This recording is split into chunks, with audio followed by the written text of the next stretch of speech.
Vina não pode perder. Agora a gente não sabe se é questão da técnica ainda, se foi o nervosismo, se foi aquela ansiedade de marcar diante de um Bahia, tinha toda uma atmosfera ali a favor dele, contra um ex-adversário, Castelão lotado, esse retorno, nada melhor do que retornar da melhor forma, mas ali a tomada de decisão foi muito errada. É, exatamente, era esse ponto que eu ia destacar, Denise, porque eu acho que a escolha que ele fez, da forma como ele fez a finalização, foi errada, né? Ele acaba chutando, finalizando ali em cima do goleiro, o Ronaldo, do Bahia, e eu até destaco aqui, porque o Ronaldo, apesar de ser atrapalhado em alguns lances, ele também fez boas defesas ao longo da partida, foi né? bem. Algumas chances que o Ceará teve. Na verdade, foi uma partida que os goleiros trabalharam bastante, né? Porque o Bruno Ferreira também fez grandes defesas. Foi muito bem o Bruno. Né?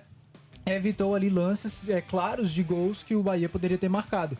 Mas o Vina realmente ele tomou a decisão errada, ele finalizou errado, né? Finalizou mal, chutou em cima do goleiro, né? Era um lance que poderia coroar até uma boa atuação do Vina, acho que ele entrou bem de certa forma. Ainda não é aquele Vina de 2020, ainda não tem toda a intensidade, mas jogo após jogo a gente tem percebido uma leve evolução do Vina. Eu acho que ele foi até mais participativo nessa partida. Nos bastidores a gente lembrava ali de alguns lances que ele tinha protagonizado ao longo da partida, bons lançamentos, teve um lançamento que ele fez pro Pedro Henrique. E essa atuação poderia ter sido coroada justamente. E aí, Denise, pode ter certeza que seria, sim, um roteiro que o torcedor do Ceará iria ao delírio, né? Uma vitória importante contra um adversário difícil, um jogo dentro de casa com a presença da torcida, Vina voltando a marcar. Enfim, seria um roteiro maravilhoso, né? Um roteiro difícil, mas no fim das contas acabou não acontecendo. Então eu acho que de fato foi mais do que tudo, Denise, uma decisão e uma execução errada do lance por parte do Vina. E assim, né? É a típica jornada do herói, né, Denise? O Vina, ele teve tudo diante de si, seria o roteiro perfeito.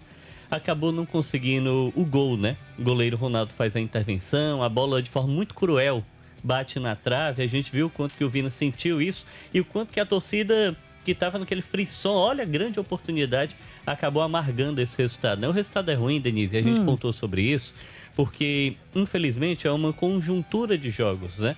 É um Ceará que ele venceu um dos últimos 7 jogos em casa e agora já está 4 rodadas sem vencer no campeonato. A gente pode falar que nessa rodada, e depois a gente mostra a tabela de classificação para o torcedor, ele se distanciou mais da zona, mas foi mais uma grande oportunidade, acho que do Ceará dar esse salto, né? Que tanto se espera. É como se o time estivesse ficando um pouco estagnado ali na 11ª posição.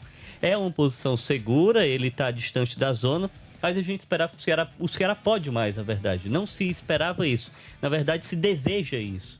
O Ceará ele é um time que tem uma torcida grandiosa, o Ceará é um potencial do Nordeste, o Ceará poderia, dentro do campeonato, ter um pouco mais de ambição nesse sentido.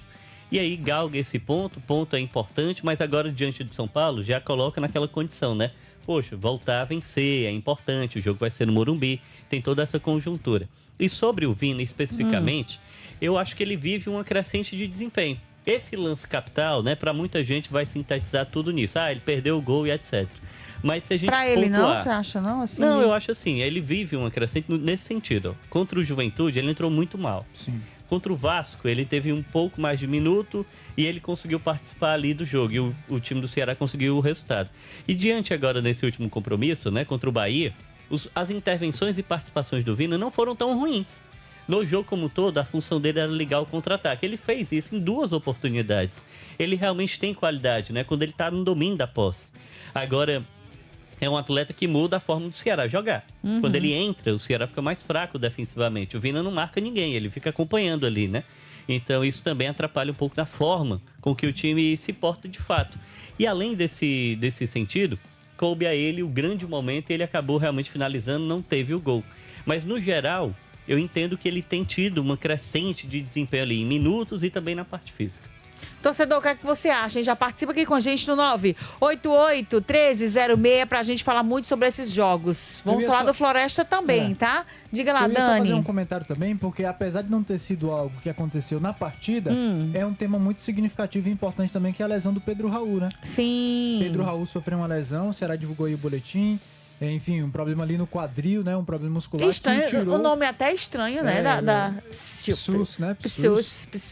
Mas que o deixou de fora dessa partida. Ele já não vinha bem, a gente comentava sobre isso, mas a gente sabia também das dificuldades que o Ceará tinha nas peças de reposição ao Vina.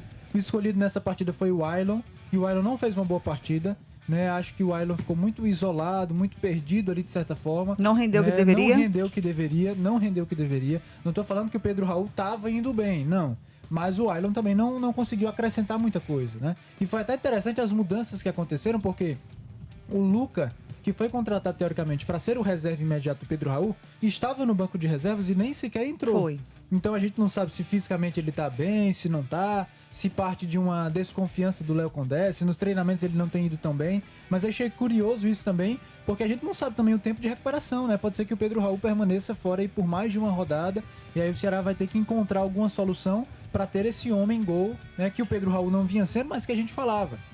Puxa, ele continua sendo um jogador importante, muitas vezes ele atrai marcação, mesmo sem marcar, ele criava algumas chances, né, na cabeçada, que era um dos pontos altos dele. Então o Ceará vai ter que também encontrar alguma solução nesse sentido, caso essa ausência dele vá permanecer por mais rodadas. Eu tava até pensando sobre isso, né? Sim. Será se o Luca não ter entrado naquela ocasião é uma desconfiança com o atleta? Mas observando o jogo, Denise, como um todo, e eu tava direto do estádio, né, na transmissão da Verdinha, eu senti que realmente foi uma estratégia do Condé, foi uma estratégia tática, a decisão foi tática. Ele coloca o Pedro Henrique, porque o Ailon não tinha essa velocidade para o contra-ataque. O Bahia, no segundo tempo, estava tomando conta do jogo, ocupando o campo de defesa do Ceará, e o Bahia ataca com muita gente. Então, o Léo Condé tentou colocar o Vina para melhorar o passe, e o Pedro Henrique para ser essa velocidade, né, a transição. E aí deixou ele centralizado, que é uma função que ele já exerceu em outros momentos. Não funcionou muito. Não funcionou. A estratégia do Condé não funciona porque o Ceará basicamente não teve a posse de bola. A bola era do Bahia, então ele vai conseguir se reajustar quando o Lucas Lima entra, que é outro volante. Aí ele equilibra um pouco as ações. O Lucas Lima entrou e o Zanocelo estreou com a camisa do Ceará. Mas a priori, né, a grande característica realmente era essa, a tentativa desse contra-ataque que acabou não funcionando em boa parte do jogo. Aí tem o lance capital, né? No momento de pressão, recupera a bola no campo de defesa, tá cara a cara com o goleiro, e a gente já falou muito sobre isso aqui, a bola foi na trave. A bola na trave. Se a gente pudesse, diante dessas mudanças, como vocês falaram, principalmente no ataque do Ceará e também no setor defensivo, diante dessas mudanças, era um resultado que poderia ter sido diferente? Fora esse lance do Vina aí? Eu acho que poderia, Denise, principalmente por aquilo que a gente viu do Ceará produzindo no primeiro tempo. Acho que o Ceará foi bem no primeiro tempo.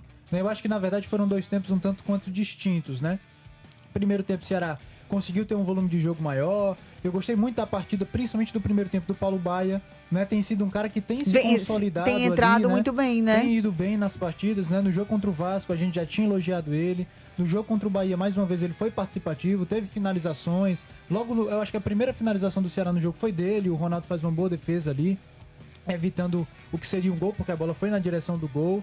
Né? Então eu acho que talvez no sentido de permanência, o Paulo Baia tem que hoje em dia ele tem se credenciado como o dono da posição ali na ponta esquerda. Agora, tem outros jogadores que não foram tão bem, né? A gente já citou aqui o Ailon, a gente citou o Galiano também. Eu acho que o Galiano esteve um tanto quanto apagado, não foi tão protagonista. E o meio de campo, Denise, assim, é uma questão curiosa na minha visão, porque apesar do Lourenço ter feito gol, ser um cara participativo, que a gente falava de uma toada de crescimento, eu acho que ele não consegue carregar o protagonismo que o Lucas Mugni tinha antes.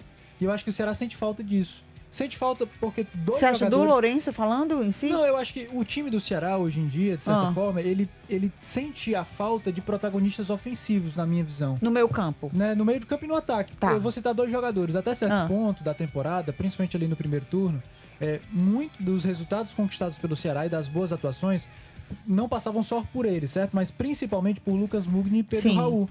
Era quem fazia mais gol e quem dava mais assistência. E mais o Lucas Mugni que passava por ali, né? Exatamente. Então o que eu quero dizer? Efetivamente, eles participavam diretamente dos gols que o Ceará marcava. Agora a gente tá passando por um momento, o Ceará tá passando por um momento em que esses dois jogadores que eram protagonistas não têm sido mais protagonistas. O Lucas Mugni ao ponto de que ele... Agora tudo bem, ele tá lesionado, mas antes da lesão tava no banco de reservas, nem sequer estava jogando. E o Pedro Raul passando por um momento aí de jejum, né? Passa muitos jogos sem marcar, não tem sido mais tão goleador como antes. Então acho que isso afeta o desempenho do Ceará como um todo.